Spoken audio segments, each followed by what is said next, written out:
I'm Jim Muehlhausen, author of the 51 Fatal Business Errors, and I want to talk to you about fatal error number 16, wearing the dog collar. What's wearing the dog collar? Well, working for less than your true value or your worth is what I refer to as wearing the dog collar.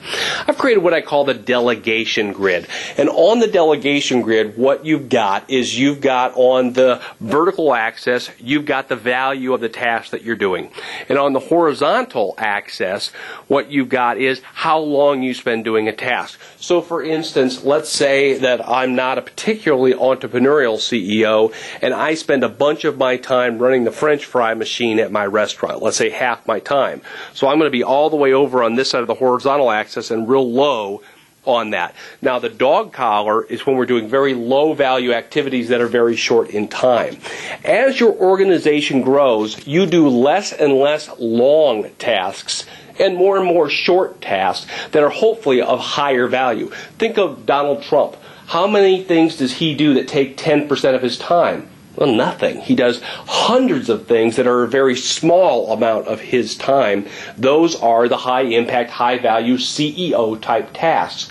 Now, I believe that there's a fallacy to entrepreneurial models. Effectively, they're all or nothing. You're either doing entrepreneurial activity or technician activity like running the French fry machine. Well, that's not the reality of it. We're doing this blend of things. It's not all entrepreneur or all technician. Effectively, we're wearing 38 hats on any given day, and we're doing a little bit of both, and there's this blend of things that we do. And so saying all entrepreneurial activity is good and all technician activity is bad is a fallacy. There's some technician activity that is high impact, like making $1 million sales call. It's still technician activity, but it's not bad. There's also a fallacy in delegation models. And the fallacy in delegation models is the whole don't do anything that someone else can do for you. Now, J. Willard Marriott said that, and I believe that it's true. The problem is that everything can be done by somebody else. There's nothing that we do that couldn't potentially be done by someone else. So therefore, we're supposed to get rid of all of it, and how exactly do we do that? Well, the reality of a small business is that sometimes there's no one to delegate to. Delegation models make the assumption that there's always someone sitting there waiting to catch our delegation. Well, most of the time, that's not true in small business. So what do? You end up wearing that dog collar. There's nobody to delegate to. It just doesn't take that long to do it yourself. So you strap on that dog collar and you do it yourself, like taking a deposit to the bank every now and then.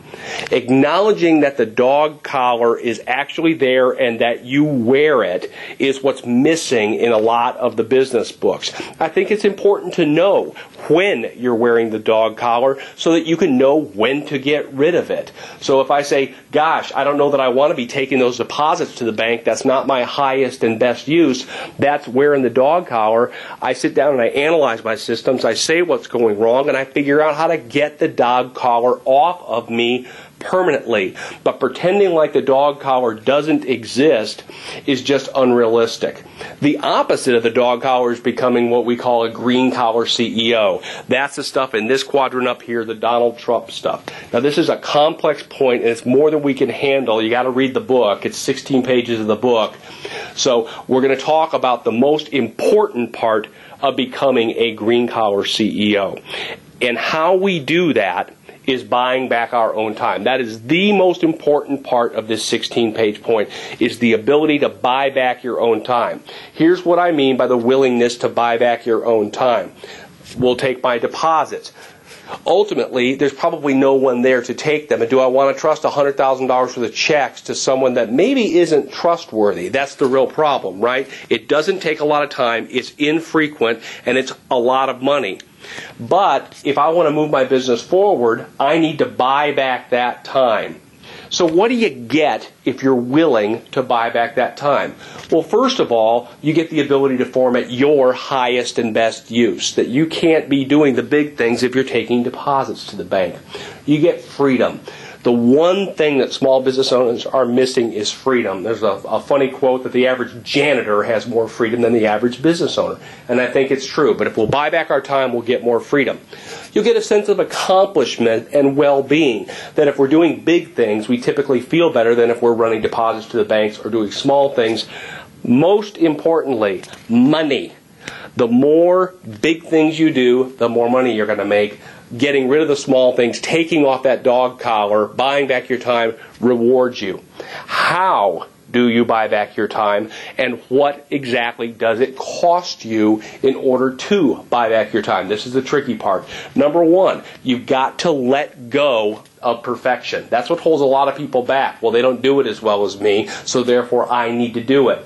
Let it go. You're holding your business and yourself back. Money. You've got to look at your business model. Why is it that we don't have someone sitting there waiting to delegate? It's usually financial, and we've got to bet and get the chicken before the egg, or vice versa. Third, guts. You've got to have the guts to take $100,000, slap it on the table, and bet it on yourself to say, I know that I can make more than this $100,000 that I'm slapping on the table. And a lot of people simply don't have the guts to do that.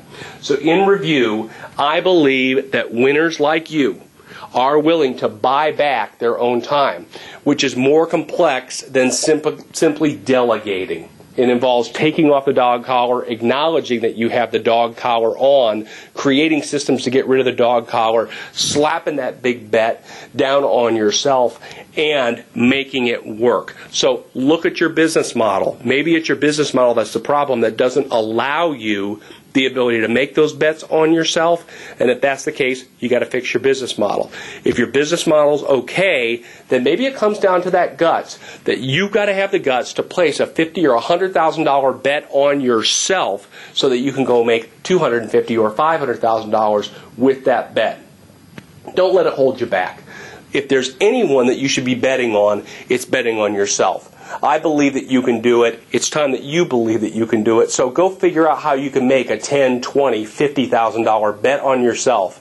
And I'll look forward to seeing you next week for the next Fatal Error.